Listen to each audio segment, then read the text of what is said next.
The grand hall of the celestial dominion shimmered with pale gold light cast by floating lanterns that drifted in perfect geometric paths above the crowd. Every corner glowed with polished metal, carved with ancient markings. The gathering was one of the most important cultural nights in the entire sector, hosted by House Velter, a ruling aristocratic family known for its rigid traditions and pride. Representatives from dozens of human colonies filled the edges of the hall, while members of other allied species took their places in upper balconies. Everything followed order, decorum, and the flawless elegance expected of the Dominion elite. At the center stood a young maid named Lyra. She wore a plain gray uniform, neat but simple, and clearly out of place among embroidered coats and shining jewelry. Her hands remained folded behind her back as she served water and fruit to guests who barely noticed her presence. Though many servants moved about, Lyra stood out for one reason. Every time a guest approached the antique piano near the stage, her eyes would drift toward it for one breath, then return to her duties. She never touched it, never lingered. Yet her gaze betrayed a familiarity deeper than any guest could guess. From across the room, a tall aristocrat watched her. He was known simply as Lord Heartline, a man whose authority stretched across several star systems, and whose pride soared even farther. His garments shimmered with plated silver threads. His chin lifted with calculated confidence. Heartline had always believed that power came from display. If someone could be shown inferior, then the hierarchy remained intact. Tonight, he intended to prove it.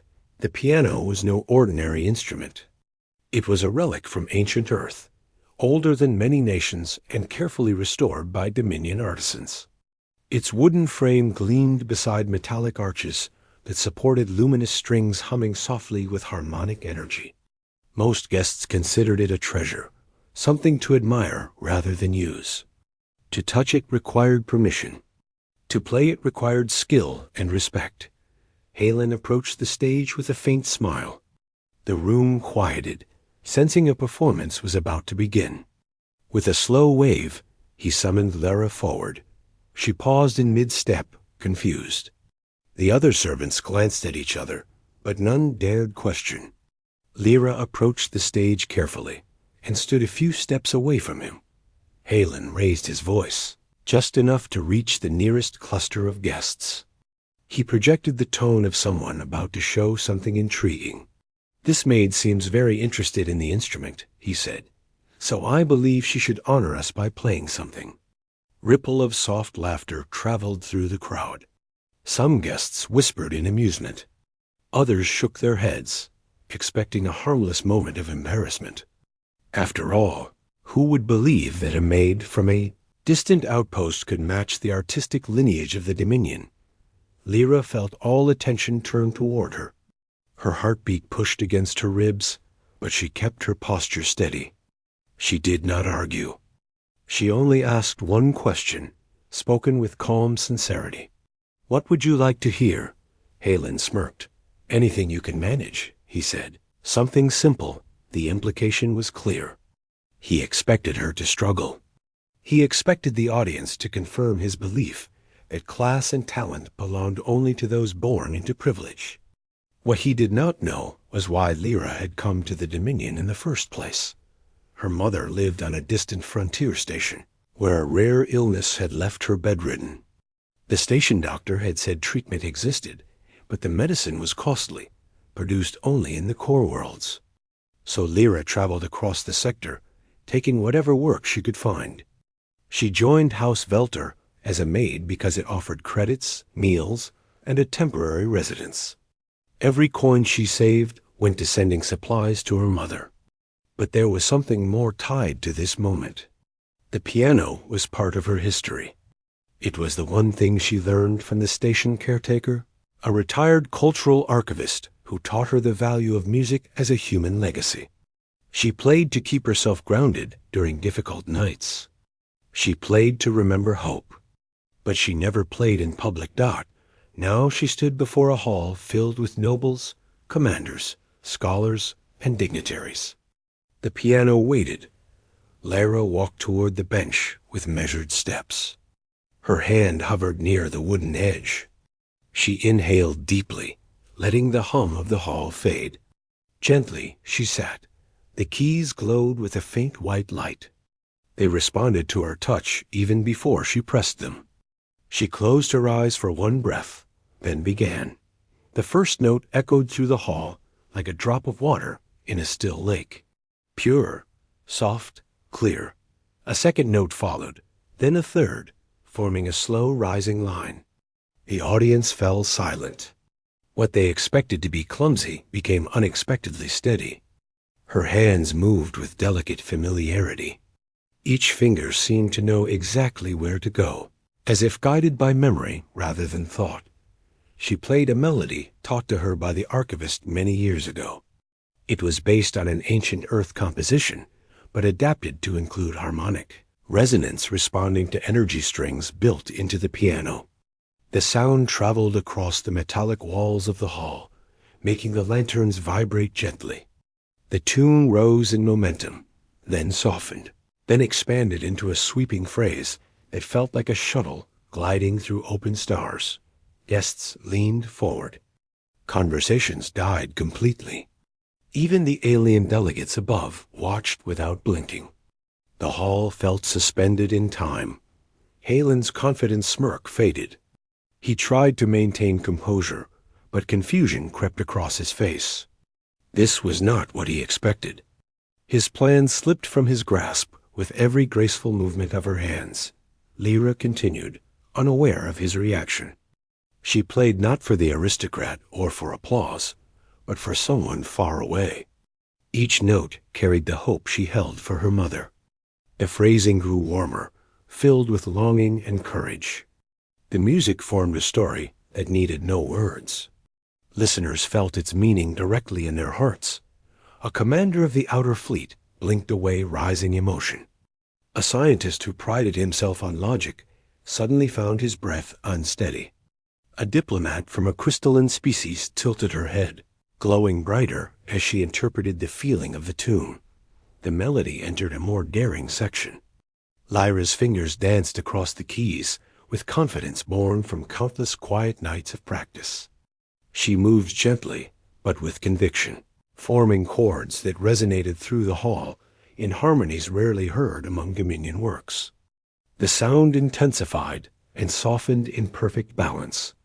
What had begun as simple became powerful. Halen tried to interrupt. He opened his mouth, ready to make some mocking remark. But no sound left him. Something held him still, something unfamiliar and unwelcome. He realized it was awe. Lyra reached the emotional core of the piece. She slowed her movements and allowed each note to linger.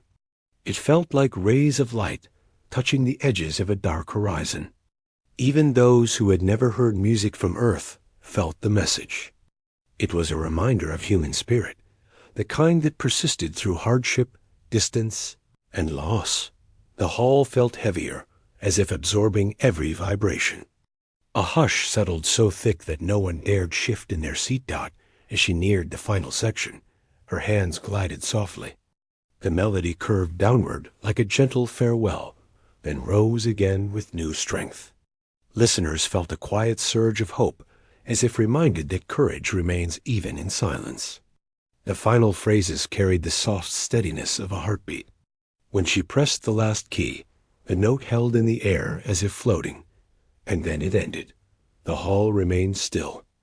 No one moved. No one breathed. The silence lasted longer than anyone expected. It was not empty silence. It was the kind formed when something important has reached people deeply enough to quiet them from within. At last, someone exhaled. Then another. A soft wave of astonished murmurs rippled through the room. But before they could speak, someone clapped. A single sharp sound echoed. Then another joined. Then another. Soon the entire hall erupted in applause. Some guests stood. Others raised their hands in admiration. Even the alien delegates responded with gestures of respect. Lyra remained seated, overwhelmed by the sudden praise. She bowed her head slightly, unsure how to react. Halen felt heat rise to his face. What was meant to embarrass had become a moment that elevated her beyond anything he expected. His plan had failed completely. Worse, it had revealed a truth he refused to accept. Talent and dignity did not follow titles. They came from experience, from genuine heart, from struggle, and from the core strength of being human. A figure emerged from the crowd, a respected scholar from the Dominion Academy. He approached the stage with composed steps and addressed Lyra with unwavering admiration. "That was remarkable," he said. "Your performance carries technique, emotion, and clarity beyond anything expected tonight. You honored the legacy of human culture." Others agreed with nods and gestures. One official added, "House Velter should be grateful to have such talent among its members." The attention embarrassed Lyra, but she remained polite. She thanked them quietly, her voice steady, though her heart felt full. Halen tried to restore authority. He stepped forward and attempted to speak with confidence, but his voice cracked slightly. "She simply followed instruction," he said. "There is no need for such exaggerated praise." But his words fell flat. The room had already formed its own opinion. No one looked at him with agreement. Instead, they viewed him with a quiet sense of disapproval. For a man who valued image, nothing could wound him deeper. Lyra stepped down from the stage. Guests moved aside respectfully as she passed. Some offered compliments. Others bowed. She accepted each gesture with humility. A councilwoman approached her with direct sincerity. "Your skill deserves recognition. If you wish, the Academy will welcome you as a student. You would receive training, support, and compensation. It would allow you to continue helping your family." Lyra blinked in surprise. She had never imagined such an opportunity. She thought only of earning enough to buy medicine. But this offer would not only help her mother, but grant her a chance to use her gift for something greater. She bowed gratefully. "I would be honored," the councilwoman smiled. "It is we who are honored." The crowd shifted as conversations broke out across the hall. Many guests discussed how unexpected and moving the moment had been. Admirals debated how her performance symbolized human resilience across the stars. Art historians whispered about how the piece might become a new cultural reference. Even the alien delegates considered inviting her to perform at interspecies gatherings. Halen retreated to the corner of the hall. His pride had suffered a wound deeper than he wished to admit. He watched as Lyra received opportunities and respect beyond anything he could control. For the first time, he questioned whether power built on fear and display could survive moments where genuine human spirit revealed its strength. In that moment, he felt small. Lyra left the stage with renewed purpose. She walked into the quiet hallway behind the auditorium and paused. The lights flickered softly. She placed her hand over her heart, feeling its steady rhythm. She thought of her mother waiting on the frontier station. She imagined sending news of what happened, along with the credits that would soon come from her new position. Hope rose within her. A staff member approached her. "Are you all right?" She nodded warmly. "Yes, thank you." She stepped outside onto the balcony overlooking the capital city. Towers rose like silver pillars under the night sky. Airships drifted between them, leaving shimmering trails of light. In that vast view, she saw the reach of humanity across the stars. She felt pride not for herself, but for the strength shared by all, who carried hope forward no matter where they lived. Humankind had spread far from Earth, adapting to new worlds, building alliances, and facing dangers. Yet in all that expansion, one truth endured.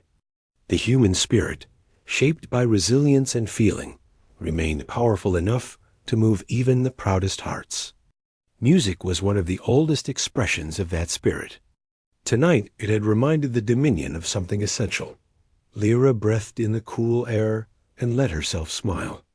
She did not know what her future held, but she knew she carried something valuable, something that mattered, something that connected her to her past and guided her toward her future. Behind her, the hall buzzed with renewed energy. People discussed her performance as if it were a beacon of unity. In a universe filled with advanced technology and complex politics, a simple human melody had bridged distance in a way nothing else could. It was a tribute to humanity's ability to rise above circumstance and reveal strength in unexpected forms. On the balcony, Lyra closed her eyes for a moment and listened to the faint hum of the city. She imagined her mother hearing the story one day. She imagined her hope spreading across space like a warm current. The night around her felt brighter. She had not set out to amaze anyone. She had only wanted to help her family and honor the gift she learned long ago. But destiny had brought her into a hall of power where a single melody reminded everyone that being human meant carrying limitless potential. Her journey had only begun, and the universe would remember her tune